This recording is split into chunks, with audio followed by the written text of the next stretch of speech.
Megan Hicks of I Run Far, and I'm here on the island of La Palma in the little village of Los Sauces. Sauces? The sauces. I'm in the village of the Sauces. That's how it's spelled. With Dakota Jones before the 2015 Transvulcania Ultramarathon. Hi Megan. Good to see you. Glad to be on camera again. It's been a while. Well, are you actually glad to be on camera? Yeah, I love being on camera. When was the last time I saw you on camera, Megan? We saw each other before the North Face 50. Yeah. That was before I ran the North Face Endurance Challenge. But look, we've crossed a continent and an ocean to meet again here in La Palma. Yeah, and if you see this beautiful view behind us, this is my patio. Yeah, we're sitting here on top of your apartment right now. Yeah. You rented this patio for the last month in La Palma. Yeah, I've been here for a whole month. How's that make you feel? It's been cool, actually. I've been here a month, like totally by myself pretty much. I mean, I know some of the guys and like the Transvulcania people like were really good to me and they helped me out a lot, but yeah, I've been kind of doing my own thing out here. And it's been really nice. I lucked out and I found this apartment with a rooftop patio and I don't know, I ran a lot, I drove around a lot, checked out a lot of the island. And taught yourself some guitar? Yeah, I got a little bit of guitar, not that much. But I got a little bit more Spanish, that's been fun. Yeah. So you've learned how to buy stuff at the supermarket and get gas for your car? Yeah, I've learned how to do all that stuff. I haven't learned how to get a haircut, which is why you made me tell that my hair is kind of short.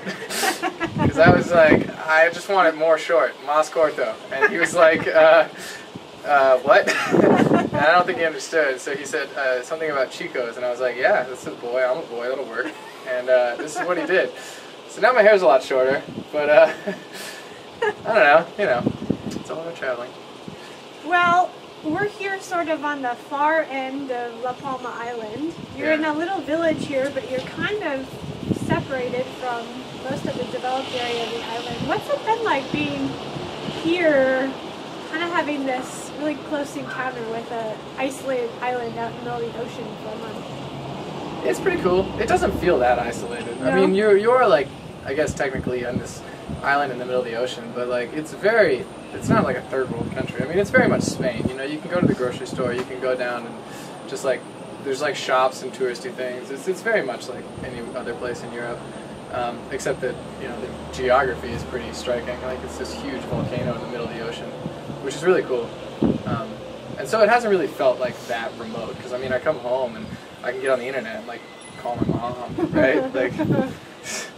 But then I go out and I could drive 30 minutes from here and I'm in like this part of the north end of the island that like nobody goes to that has like this ancient forest that comes down from the peak down all the way down to the coast and it's really rocky coastline and like these pretty much wild canyons. It's a crazy place. It's really cool and like up here you see the wind. It's like we're like wearing jackets and it's like kind of raining and cloudy up here. But then probably right now on the other side of the island, which by the crow flies is like 30 or 40 miles away, probably even less than that. It's probably like sunny and like the sun's setting over like a calm ocean. It's like there's all these little microclimates all over the island.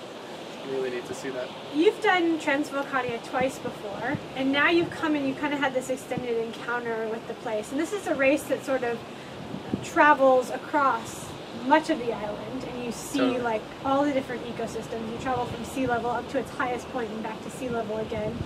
And you get into the exposed volcanic features and then back into the tropical forests again. Is this race going to take on any different meaning to you now that you have learned so much more about the island and spent more time here? I don't think so. No. No. It is what it is. To be honest, I mean the race is a totally different experience than like anything that I've done here. I mean, I go out there and it's just like there's so many people out there stoked for the race, like supporting the race, cheering for the racers. There's like over 1,000 racers I think in the race itself. I mean, it's a totally different experience, and I don't like take in a lot of what's around me. I mean, I can look around and see where I'm at, and I don't get lost. But it's not like I'm up there and I'm like pointing out landmarks to people. Like, you know, I'm focusing on my nutrition. Why don't you stop and look at this viewpoint? Exactly, I'll be up ahead. Yeah, I don't think it's much. I mean, it's kind of that's sort of the nature of racing. It's like a race is a race, and what's cool about mountain racing is that like races are different all over the world. But for a race of like this is like around 45-50 miles, like 7-ish hours. I mean, it's a hard, fast Yeah. race, and I mean you get kind of the same attitude to them wherever you're at. So what you're saying is that argument that, oh, when you're in the mountains and you're trail racing and you're running through this beautiful area, you're probably seeing about 1% of it while you're actually racing. Yeah, totally. Yeah. I think so. Probably. I mean, You are. I try to take in as much as I can, but I probably take in as much as like I need to Yeah. make sure I don't get lost, and like that's kind of it. Yeah. Well, let's back up a little bit, because the last time we saw you was after you finished second at the North Face 50 back in December. Yeah. Talk about what's been going on with your running and with your training since, like, you had a really good day out there. Yeah. I took like 2 months, pretty easy. Okay. I mean, I didn't stop running, but I didn't have any specific training. I just like ran through the winter, and I took up Nordic skiing a little bit. And, like, Yeah, how'd that go? it's pretty cool. Dakota Jones in tights? Yeah. It's not easy, man. A lot of technique. I've got the engine, but like I just don't have the technique. I took some solid spills. I snapped a pole. Oh. Yeah, the last day I was out there, I snapped a carbon pole. They're kind of expensive. For other people. And anyway, so I took it pretty easy. I mean, I was just in Durango, and it was good. I had a good time. I didn't do much of anything of note, really. But it was kind of nice to have some downtime and to be at home for a long time. You picked back up with your running? Yeah, so then in like end of January I started like training again specifically with this race in mind, because that's kind of what I want to do, is race a little less and like focus on races and like have like I think in the past I've kind of had periodized training where I'll like train for a month or so and then I'll like kind of rest, have a rest week, and then I'll race and then I'll do that again. And I think that now I try to want to have like periodized training where I like have a few solid blocks of training to lead up to a race, so that I feel like really focused and like prepared to race, because the racing is a difference. It takes a lot of mental energy that you don't get in training, which is why it's something you should do enough to like get used to it, to be able to deal with it, but it also can be kind of exhausting if you do it too much, at least for me. Max King can race every weekend. I just can't handle that. Mike Mordian, Max King. Yeah. Christophe Lasso. Yeah, I mean, I admire that, but I can't do it. That's not you. Yeah. That's not you.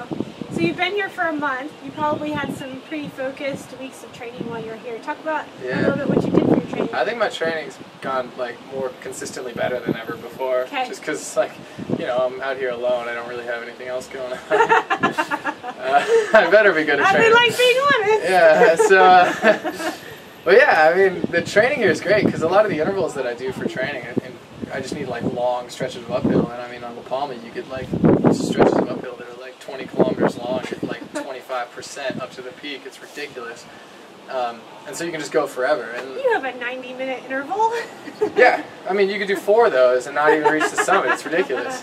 But I don't do that. I don't think I'm not that strong. That'd be absurd.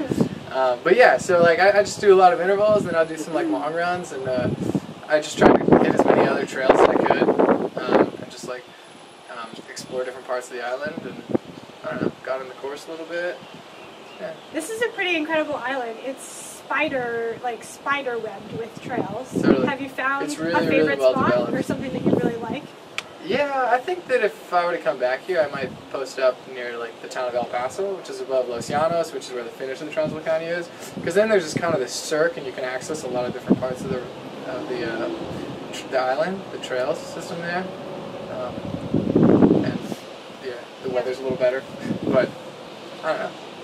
It's small enough that you can access pretty much anything from anywhere. It's great. Okay. Well, let's talk about the race itself. You have 2 experiences here. One really, really good one. Yeah. Where you won the race. Yeah, that's and great. A 10th place last year. Yeah. So you come into this race with like really 2 different hands of experience. Where does that put you mentally? I don't know.